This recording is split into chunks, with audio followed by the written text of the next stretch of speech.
Immediately when the toy is presented, Marty reaches voluntarily. We see him bring his hands to his feet, and at 6 months, we would also see hands to knees and feet to mouth. These movements help to mobilize the pelvis and increased pelvic femoral mobility. His lower extremities are still abducted and externally rotated. Marty is able to symmetrically lift his upper and lower extremities against gravity, while simultaneously investigating the ring.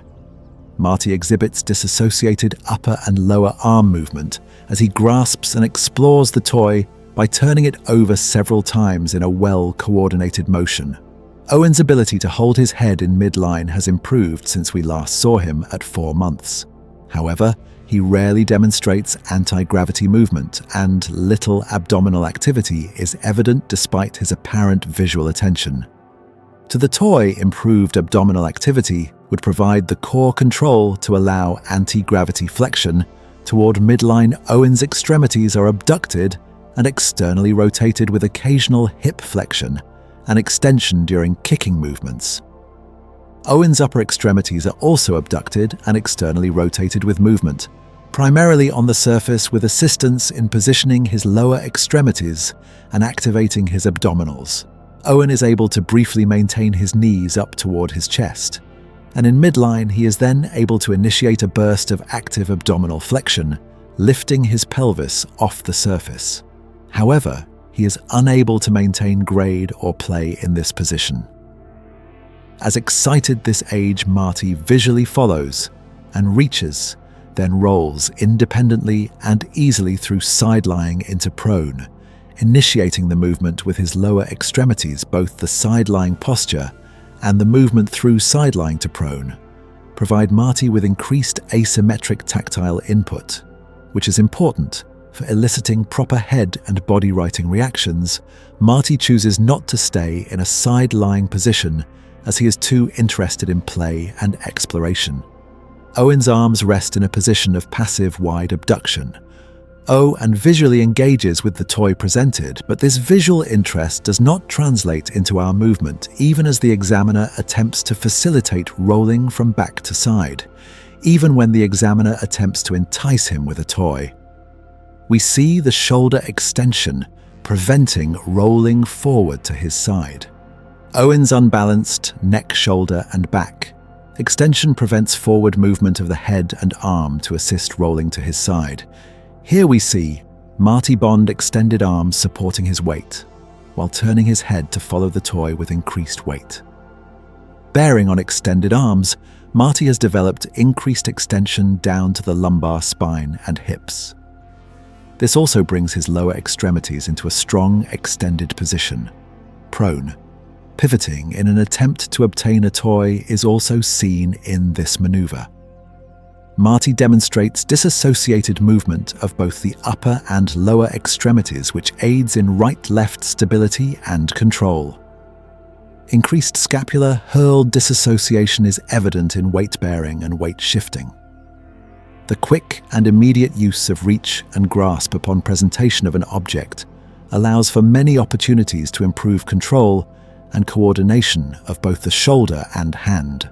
Marty participates in varied plate schemes of banging, turning, mouthing, transferring, and repeating sensory motor exploration with his hands.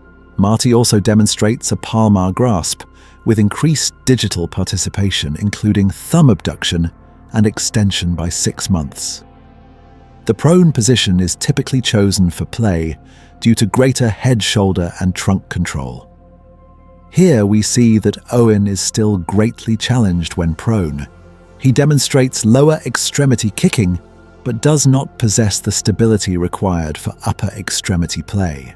Owen still positions his elbows behind his shoulders, making it very difficult for him to use his upper extremities to assist in head and trunk lifting without adequate stability. Owen is unable to use his vision or hands to explore his environment when pulled to a sitting position. Marty is able to respond quickly, and he assists in the maneuver by actively flexing his neck forward and lifting his head from the support surface.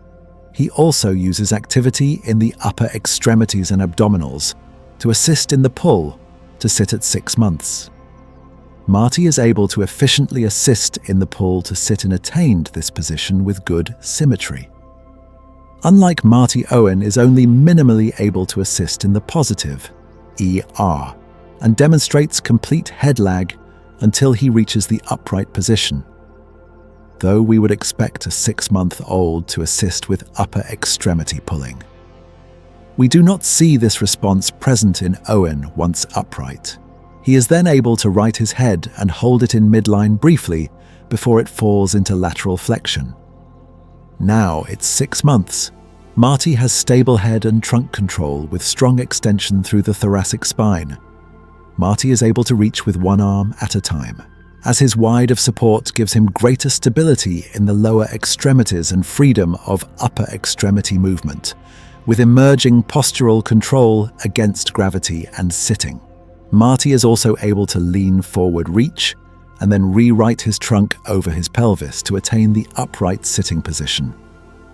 He is also able to sustain a gross grasp on objects while utilizing a variety of upper extremity movements, though these movements are still ungraded in the sitting position. As we saw at 2 and 4 months, Owen is linked to maintain his head upright and in midline when held in supported sitting. The examiner must still support him high in the chest to allow him to sustain his head upright. His trunk extension is poor, and he does not have a solid balance of trunk flexor and extensor muscles to stabilize himself. His upper extremities come down to his sides, but Owen's ability to activate his vision and his reach to explore are not observed as he needs to work so hard. Just to remain upright, Marty now demonstrates full sustained extension in his neck in upper thoracic spine, which continues down through the hips and legs. This is precisely what we would expect when testing horizontal suspension in a 6-month-old. Owen is able to lift his head symmetrically in midline and extend through the upper thoracic spine and hips. He maintains the response only briefly. Protective extension is easily and quickly elicited as Marty is tipped forward towards the surface. He props immediately on one upper extremity and is already active with the opposite extremity. Reaching for a toy in front of him when attempting to elicit a protective response, Owen does not bring his upper extremities forward to the surface. To protect himself, a full protective response would be expected. By 6 months, his decreased anti-gravity neck and trunk strength makes it impossible for Owen to sustain the head and trunk extension needed to free the arms to come forward. During this maneuver, Marty demonstrates immediate sustained weight. Bearing on extended lower extremities, his hips are still slightly flexed, and somewhat behind the shoulders, his head is free to turn and look around, and his arms are coming down to his sides. The upper extremities are still assisting in the posture. As evidenced by the strong upper thoracic extension, Owen does not initiate or sustain weight bearing. When placed in supported standing, we have seen in nearly all the anti-gravity positions, head and trunk control are still a challenge for Owen. This inability to sustain weight bearing makes it impossible for Owen to develop control in standing because he is unable to align his head, trunk, hips, knees and feet in the vertical U